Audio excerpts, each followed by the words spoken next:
I should warn you before anything else.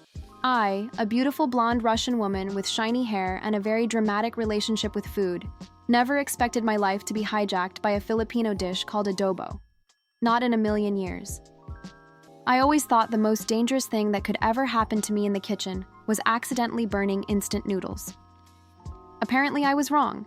Apparently the real danger was discovering something so good, so comforting, so warm, that it followed me all the way back to Moscow like an emotional support chicken. I remember the exact moment my life changed, and yes, it all started in Cebu. Cebu, that magical tropical island where even a pale blonde Russian woman like me melted like butter on a hot pan. I didn't even plan to go there. My original plan was Thailand, but a promo fare popped up and I thought, why not go somewhere I can tan for 6 minutes before turning tomato red? That logic alone tells you I was not prepared for the Philippines. The first thing I noticed in Cebu wasn't the beaches or the palm trees, or even the way people smile with their whole face like they re-auditioning for a toothpaste commercial. No. The first thing I noticed was the food smells. Every corner had something sizzling, bubbling, frying, steaming, grilling, or smoking. It was like living inside a giant sandwich. And then, the adobo happened. It wasn't even a fancy restaurant. It was a tiny karinderya beside my hotel. And by tiny, I mean 1 table, 1 fan that didn't rotate, and 1 cat that kept staring at me like it knew all my embarrassing secrets. The owner, a cheerful tita with a towel around her neck, told me, "Try adobo, ma'am. Very good. Promise." Now, when a tita promises something food-related, you listen. That's a universal rule. The first bite, oh dear. It was warm, savory, sweet, tangy, tender. It tasted like a hug, a warm hug, a hug from someone you love and trust and who tells you everything will be okay even if your life is falling apart. I, a beautiful blonde Russian woman who normally eats cold soups and colder salads, suddenly felt my soul thawing. And that was how I fell in love. Not with a man, not with the island, with chicken adobo. I ate it every day. I ate it to the point the tita started calling me Adobo Girl. I swear, if I stayed in Cebu any longer, I would have started referring to myself as Miss Adobita 2025. But of course, vacations end. And when I finally flew back to Moscow, the cold slapped me right in the face like an angry frozen pancake. My beautiful blonde hair immediately stood up from the static. My skin, which had tasted sun for the first time in months, screamed at me in protest. And worst of all, no adobo. I tried to pretend everything was normal. I told myself, come on, you're a strong Russian woman. You've survived winters, long lines, and overpriced coffee. You can survive without adobo. I lasted 11 hours. On the 12th hour, still wearing my fluffy winter jacket and still looking like a beautiful blonde woman, lost somewhere between jet lag and heartbreak, I Googled how to make adobo like in Cebu. The internet responded with 3,000 versions. Some had pineapple, some had potatoes. Some had instructions so long I needed a snack break in the middle of reading them, so I picked the easiest one. Chicken, soy sauce, vinegar, garlic, peppercorn, bay leaf. Easy, right? Wrong. I cooked it, proudly. I sat down with my bowl, and then I took a bite. It tasted like sadness, like someone rinsed the chicken with disappointment. Even the cat, who usually begged for food, took one sniff and walked away. I am a beautiful blonde Russian woman who rarely fails in anything except dieting, relationships, and assembling IKEA furniture, but that moment was a new low. I actually felt insulted by myself. How could I betray Cebu like this? How could I dishonor the tita who fed me with love? How could I fail so miserably at a dish that literally has 5 ingredients? So I did what any desperate, dramatic blonde woman with too much pride and not enough culinary skills would do. I spent 3 weeks cooking adobo every single day until I got it right. My apartment smelled like vinegar for so long that even my neighbors started craving chicken. At one point, a man from the 5th floor knocked on my door and said, "Excuse me, whoever lives here, I don't know what you're cooking, but I dream about it now." He looked mildly traumatized but also hungry. And then one day, it clicked. The balance, the flavor, the softness, the warmth. That Cebu hug in a bowl finally returned to me. I, a beautiful blonde Russian woman with a wooden spoon in my hand like a warrior's sword, had conquered adobo. But I didn't stop there. No, I got obsessed. I cooked huge batches. I fed my friends. I fed my coworkers. I fed my parents, who normally complain about everything I do. And then something unexpected happened. People asked for more. The more I cooked, the more people came back. Soon my tiny kitchen became a mini karinderya. Russians were coming into my apartment wearing thick jackets and boots, shivering from the cold, only to warm up at my dining table like they were defrosting in a tropical microwave.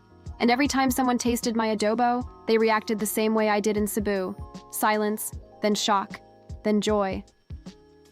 I didn't plan to start a business. I didn't plan anything other than surviving winter without crying. But one night, while staring dramatically at my boiling pot, still looking fabulous as a blonde Russian woman with slightly messy hair, a friend said, "You should sell this. Seriously, you should open something." I laughed, because who would buy Filipino food from a blonde Russian girl with zero restaurant experience and a history of burning oatmeal? But then again, why not? Why not let Moscow experience a small piece of Cebu? Why not bring warmth into a place made of snow and seriousness? Why not share something that made me genuinely happy? I didn't need a big restaurant. I didn't need a whole kitchen staff. I didn't need funding. I needed one folding table, one pot, one sign, and one dream. My idea was simple: a small stall outside my apartment building, a humble setup just like Cebu Carinderyas. I bought a cheap tent online, a folding table, and a big pot that could feed 20 people if they weren't too hungry, or 5 Russians if they were. And then, I launched it. Philippine home food, my sign said. Underneath it, authentic Cebu-style chicken adobo by a Russian girl who fell in love with it. Catchy, right? The first day was brutal. It was 14 degrees. My blonde hair was freezing into stiff golden noodles. Nobody came for 40 minutes. I questioned all my life choices. I considered drinking the soy sauce straight just to forget my humiliation. And then, one lady approached. She looked skeptical, suspicious, like she expected me to sell her a scam. "What is this?" she asked. I smiled, channeling the Tita energy I absorbed in Cebu. "Chicken adobo," I said proudly. "A Filipino dish." "Filipino? Why?" "Because it tastes like happiness." She laughed. She bought one serving. She ate it standing there, holding the steaming bowl close to her face while snow fell gently around her. The steam made her glasses fog up. She looked ridiculous. But then her eyes widened. "This is..." A pause. I knew the pause. I lived through that pause. "This is amazing." She bought 3 more bowls to bring home, and that's how it began. Word spread. Slowly at first, then suddenly all at once like a viral sneeze. People told their friends told their families, and soon, Russians were lining up in the snow for adobo. Everywhere I looked, I saw shivering people with red noses, thick jackets, frost in their eyelashes, and bowls of steaming adobo in their hands. The sight was ridiculous and beautiful, like Siberia and Cebu had a baby. I never expected food to change my life. I never expected a simple chicken dish to pull crowds in a winter storm. And I definitely didn't expect rumors to start spreading about me. The mysterious, beautiful, blonde Russian girl selling exotic warm food outside her apartment. People came just to see if I was real. Some came for photos. Some came because their neighbors wouldn't shut up about the magical bowl of warmth. Some came because they wanted to feel something, anything, during the cold. Little did I know, my tiny stall was about to become the talk of the entire district. And then, something even crazier happened. A famous Moscow food blogger showed up. He didn't say who he was at first. He stood in line like everyone else. He watched me ladle sauce and chicken into bowls with my blonde hair tucked into a fluffy winter hat. He asked questions about the Philippines, about Cebu, about why I looked too glamorous to be selling soup in a snowstorm. I didn't think anything of it. But the next day, my life changed. Because overnight, my adobo went viral. And Moscow wasn't ready. And honestly, neither was I. The morning after the food blogger visited, I woke up to 147 messages, 23 missed calls, and 1 text from my mother that said, "Why are you famous and why didn't you tell me? which was funny because I didn't even know I was famous. I'm just a beautiful blonde Russian woman who sells adobo from a folding table. Famous was not part of the plan. I didn't even brush my hair. I rolled out of bed, still wearing fuzzy socks and a confused expression, and immediately checked the food bloggers page. And there it was, a dramatic slow-motion video of me ladling adobo into a bowl while snow fell behind me like I was filming an emotional perfume commercial. He titled the post, "The warmest food in the coldest city, found in the most unexpected place." The caption said things like, "She cooks food that tastes like sunshine. Her adobo is the most comforting dish I've ever tried. The blonde girl's stall is the new secret gem of Moscow." And then the kicker, 10/10, worth queuing even in a snowstorm. I froze. I stared at my phone like it had betrayed me. Then I screamed into my pillow. Then I laughed. Then I screamed again. I went through all the stages of shock in 11 seconds. By the time I ran outside to check my stall, still looking like a beautiful blonde Russian woman who just escaped from her own mental breakdown, the line was already there. Not just 5 people, not 10. The line wrapped around the building. I saw people taking videos, drones flying above, influencers posing next to my sign like it was a landmark. A drone. A drone came for my chicken. This was insane. I ran back upstairs, quickly brushed my hair so I didn't look like a confused poodle, put on my winter coat, tied my blonde hair into a neat bun, and hurried back down. When the crowd saw me, they clapped. They actually clapped for me like I was walking onto a stage. One man yelled, "The adobo queen has arrived." Another shouted, "Long live the blonde chef." A third yelled, "Please, please, don't run out again. My wife is pregnant, and she cried when we couldn't to get any yesterday." I had been awake for only 10 minutes, and already people were giving me emotional responsibilities I did not ask for. I took a deep breath. Okay, one at a time. The adobo is coming. What happened next was pure madness. I sold out in 40 minutes. I made enough money in less than an hour to pay for a week of groceries. Children were eating adobo. Grandparents were eating adobo. One guy in full gym clothes ate it and said he felt the power of the tropics entering his soul. A news reporter showed up in the afternoon. A TikTok vlogger live-streamed his entire meal. Somebody drew fan art of me stirring adobo like I was a magical anime cooking goddess. My stall wasn't just viral, it was exploding.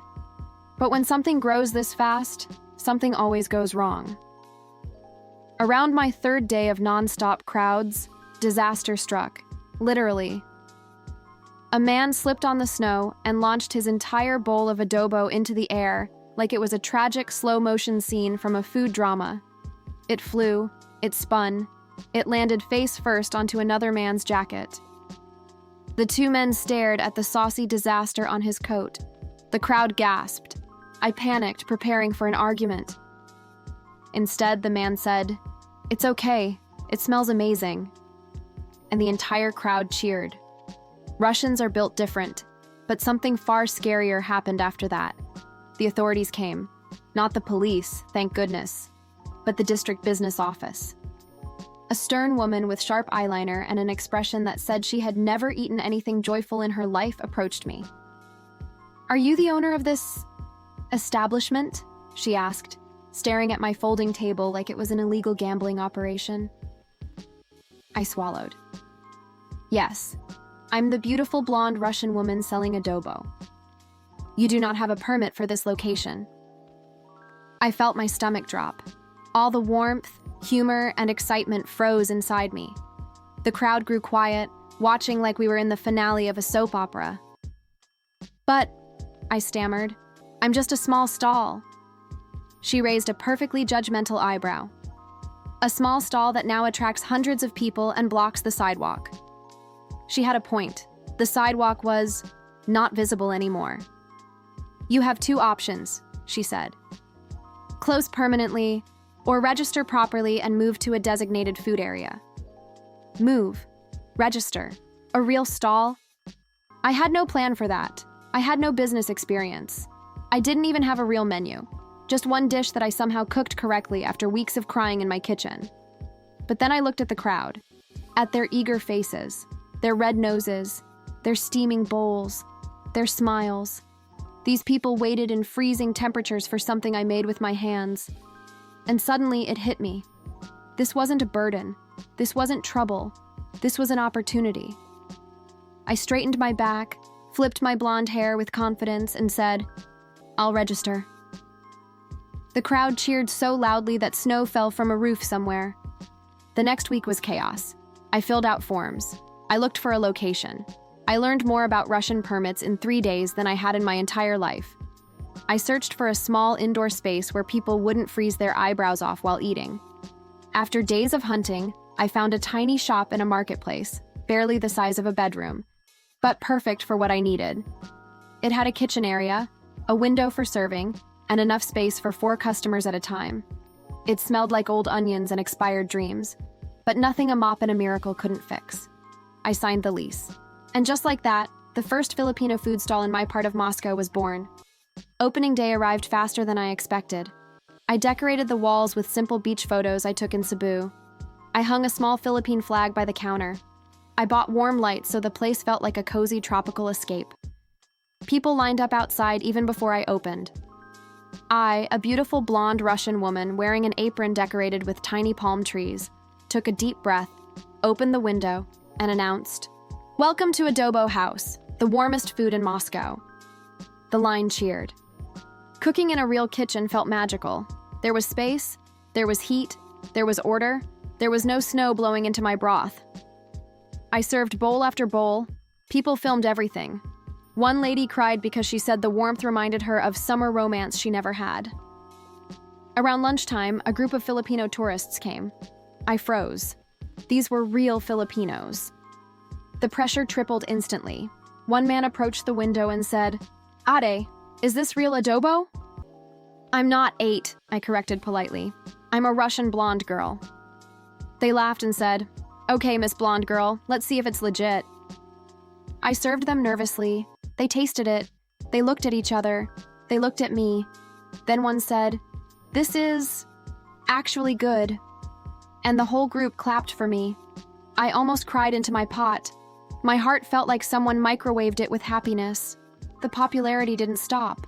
In fact, it multiplied. Within a month, the shop became a regular spot for office workers, students, tourists, and families. Even the business permit lady came back, not to shut me down, but to buy lunch.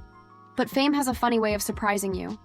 One afternoon, while I was cleaning the counter, someone walked into the doorway. He looked around, confused but interested. Tall, dark hair, warm eyes, definitely not Russian. "Is this the place with the famous adobo?" he asked in English. "Yes," I replied, flipping my blonde hair with graceful confidence. "I am the maker of the famous adobo." He laughed. "I'm from Cebu," he said. "My family owns a small karinderya there. I heard a Russian girl is making adobo famous in Moscow, so I had to see for myself." My brain short-circuited. A real Cebuano, a karinderya family, judging my adobo. This was the Olympics of pressure. I served him. He tasted it. I held my breath. He looked up at me, smiled, and said, "You know, this reminds me of home." My knees almost gave out. I smiled like an idiot. He kept eating, telling me stories about Cebu, about fiestas, about his grandmother's recipes. The whole time I felt weirdly warm? Why was I blushing? Maybe the steam? Maybe the stove? Maybe because he was very cute and I am a dramatic blonde woman who falls in love as easily as I burn toast? But he came back the next day, and the next, and the next. Soon, he wasn't just a customer. He became part of the stall's atmosphere. He helped me carry supplies. He taught me Cebuano words. He corrected my terrible Tagalog pronunciation. He introduced me to other Filipino dishes. He brought me calamansi and said, "Try adding this sometimes." People started teasing us. "The Cebu guy and the Russian adobo queen," they would say. I pretended to be annoyed. I was absolutely not annoyed. But just when everything felt perfect, something unexpected happened. A famous Moscow food company contacted me. They wanted to buy my recipe. Not just buy it, they wanted to mass produce it, package it, and sell it in supermarkets. They offered money. Good money. Life-changing money. But selling it meant giving it away, losing control. The adobo wouldn't be mine anymore. It wouldn't be Cebu. It wouldn't be personal. I didn't know what to do.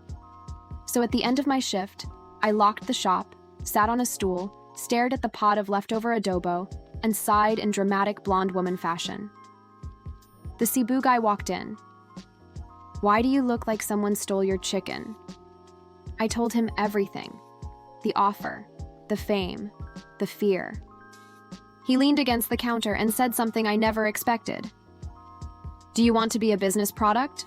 Or do you want to keep being the blonde girl who brought a piece of the Philippines to Moscow?" I stared at him. He continued, "Your adobo isn't just food. It's your story, your journey, your heart. You can't sell that." His words hit me harder than Siberian winter winds. And he was right. I didn't start this stall for money. I started it for warmth, for home, for joy. I rejected the company's offer. Instead, I decided something bigger, scarier, and more ridiculous. I was going to expand. Open more stalls, train people, spread adobo across Moscow, the right way.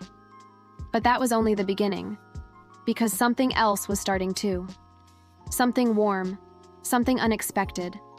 Something between a blonde Russian girl and a Cebuano man who walked into her life like he was meant to find her. And just when I thought everything would stay peaceful, a new challenge appeared. A rival. A copycat adobo stall opened across the city, and they claimed their recipe was the real, authentic Filipino one.